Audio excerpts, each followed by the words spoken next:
Please, anyone else have anything or want to say anything? It's all order people here. This is great. Something different or more of the same? Because we can keep going on this line. I'm sure we can keep going on this Yeah. trip.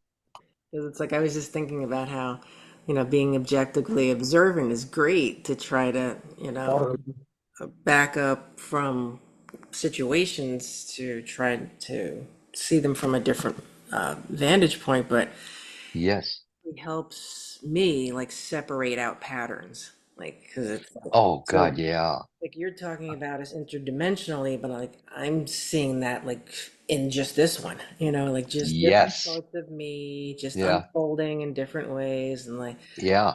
things that I've had habits of doing in the past that I could still fall into that track or, projecting again into the future where I'm like not really staying in the present because the present can be kind of uncomfortable. So it's kind of Yeah. more comfortable to do your old pattern of falling backwards or fall, I could do it moment to moment, and then I catch myself Yes. and get a chance to look it over and yeah, so that's Yeah. And in that respect, I say screw everything I said, really, and recognize that it's here, that it's now, and it's a part of our immediate world, because that's all that really matters. Everything else will be taken care of. Everything else will be taken care of. There'll be awakening for our other selves in those other places and time, whatever. It's not even time, but consciousnesses. There'll be awakening. That's an effect as they affect us. Screw all that because it's still happening here, which is the only important thing. And otherwise, we're going to, in your bringing this up, what you're suggesting, it's only going to sabotage us to think about these other things in other places. That's all it's going to be. And that's a trap. That is a trap. Great point. Great point. The idea here is to be conscious that, all right, this globule here or this consciousness that's there, if it doesn't have a form, it's a consciousness, it might be like a wave that's right here or right here. It's coming forth from yourself. It's there to give you a guidance and direction of life and protection of life. All we have to do is abide by it by being conscious of it. That's the abiding. It's asking nothing else from us. Then we get to see our little proofs, the reality of this. We're walking with it all the time. We're talking with it all the time. When we're talking to another person, we're still talking with it because it's a reflection of what the soul is bringing us, and it's rectifying a release or it's rectifying a situation, which is a release within us, if that makes sense. Good point, Terry. Good point. And but our place is to uh, acknowledge it, and that's the trust. That's all it wants is the trust because it trusts us to allow it to be there. That's how we find out our freedom within ourselves. yeah, that giving that giving over. Yeah, yeah. How much can we do that though? Mm. How much? We have lives, we have busyness. We have to participate in the world, and that's the way it's supposed to be. That's why we're here, Yeah. but to get to know ourselves. How cool. Good points, Siri. Good points. And again, screw everything I just said. That's happening regardless. We don't even have to be conscious of that. And hopefully we're not all the time. We like to not live in reality. Exact. There you go. There you go. Good point. Yeah. Yeah. Reality's no fun. Because we But haven't we're made it here, very fun. and this We is our created it. place. Exactly. Mhm. Exactly. Now, as we become conscious of this, the Creator creates. That's all it knows to do. That's all it wants to do. It wants to give.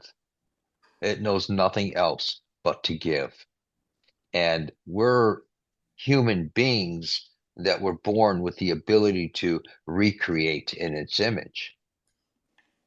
It's written in the great book, in the Bible, that we're creating the image of God. If that's true, we have the ability to recreate in that image. And therefore, if we're created in the image of God, we have that ability to recreate in its image, then we are therefore co-creators. That's what we're born to do, to be. I don't say this any of this facetiously because I'm living it too. And it's you can even hide away in your meditation. Try to hide away there because it's Oh yeah, comfortable. Just being with God. I'll just be with God. Ah. yeah. But for what purpose do we want to be with God? Do we want to, it's more active, I think, when we want to find out more about God. It's just instead of just resting in God. It's good to rest in God, of course, but how, do we want to spend our lives just resting? We want to be creative with it. We're born to be creative because the Creator creates. That's all it knows to do. And it wants us to take on that form of consciousness. So we get to ask questions. We get to find things out. We get to discover things.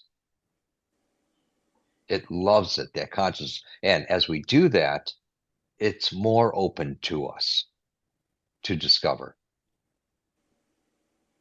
How lovely. Yeah.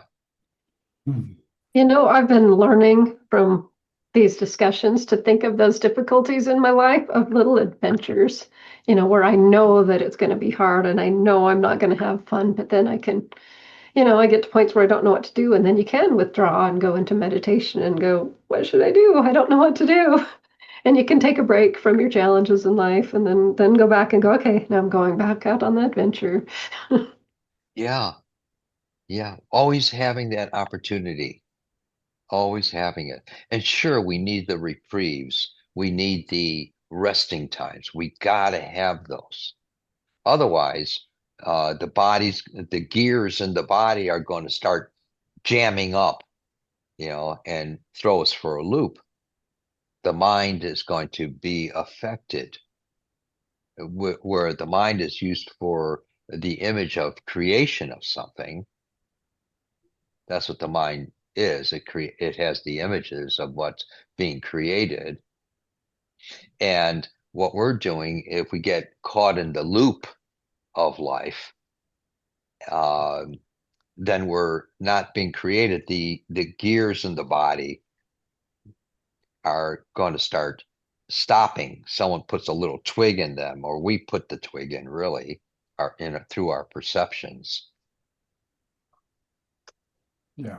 Yeah, yeah, It's a fine line to walk. yeah. And it's a funny life. Yeah, especially as, we get on in years. Yeah. As we get on in years, uh, regardless whether we're conscious of it or not, we have a greater wisdom. We don't have to go through. We realize in our maturities that we don't have to go through as much. Things don't affect us as much. So that's a form of being more conscious of ourselves. Yeah, yeah. I can relate to that. Yeah. How lovely. Yeah. Inevitably, we have to meet ourselves. inevitably, and that's getting to know ourselves when we finally get to meet ourselves in knowing ourselves. And that's what, this big Groundhog Day is about, time after time after time after time. It's all for that purpose and function. Then we see, oh, I didn't have to worry about that. I laugh at it now, you know, or why didn't I just stand and listen versus reacting?